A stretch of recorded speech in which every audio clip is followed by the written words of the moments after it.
મિત્રો, સ્પર્ધાત્મક પરીક્ષાઓ જેવી કે જીપીએસસી, ગૌણ સેવા પસંદગી મંડળ, પંચાયત સેવા પસંદગી મંડળ અને બોર્ડ કોર્પોરેશન, એમાં બંધારણ વિશે અભ્યાસક્રમમાં પ્રશ્નો પૂછાતા હોય છે. આપણે બંધારણના મૂળભૂત હક્કોની ચર્ચા કરી રહ્યા છીએ.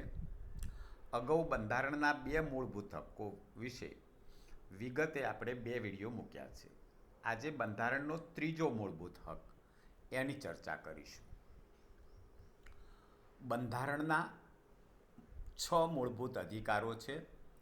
સમાનતાનો અધિકાર અનુચ્છેદ 14થી 18, સ્વતંત્રતાનો અધિકાર અનુચ્છેદ 19થી 22, શોષણ વિરુદ્ધનો અધિકાર અનુચ્છેદ 23-24, ધાર્મિક સ્વતંત્રતાનો અધિકાર અનુચ્છેદ 25થી 28, સાંસ્કૃતિક અને શૈક્ષણિક અધિકાર અનુચ્છેદ 29-30, બંધારણીય ઉપચારનો અધિકાર અનુચ્છેદ 32.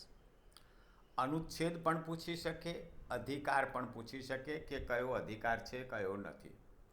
આજે 3જા અધિકારની શોષણ વિરુદ્ધનો અધિકાર એની ચર્ચા કરશું.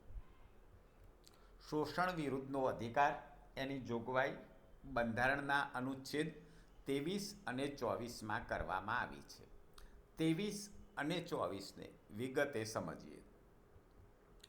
અનુચ્છેદ 23 મનુષ્ય વ્યાપાર અને બળજબરીથી કરાવાતી મજૂરી ઉપરનો પ્રતિબંધ.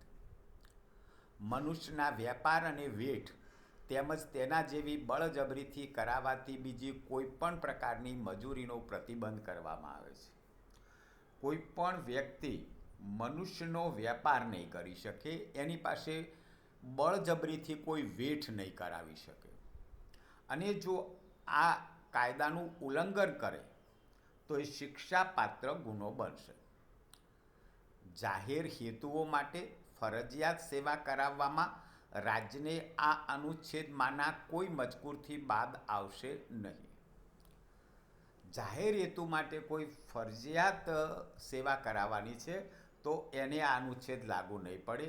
એવી સેવા કરવામાં ફક્ત ધર્મ, જાતિ, જ્ઞાતિ, વર્ગ કે એવા કોઈ કારણે રાજ્ય કોઈ ભેદભાવ નહીં રાખી શકે. જાહેર હેતુ માટે રાજ્ય સરકારે કોઈ કામ કરાવવું હોય તો કોઈ પણ પ્રકારનો ભેદભાવ રાખ્યા વિના કરાવી શકાશે. અનુચ્છેદ 24 કારખાના વગેરેમાં બાળકોને નોકરીએ રાખવાનો પ્રતિબંધ. 14 વર્ષથી નીચેની વયના બાળકોને કારખાનામાં વગેરેમાં નોકરીએ રાખવા પર પ્રતિબંધ મૂકવામાં આવે છે. 14 વર્ષથી નીચેના કોઈ બાળકને નોકરીએ રાખી શકાશે નહીં. અનુચ્છેદ 24માં આ જોગવાઈ છે. ખાસ યાદ રાખજો, પરીક્ષાની દ્રષ્ટિએ અગત્યનું છે. તેમજ બીજા કોઈ જોખમવાળા કામો પણ 14 વર્ષથી નીચેના બાળકો પાસે કરાવી શકાશે નહીં.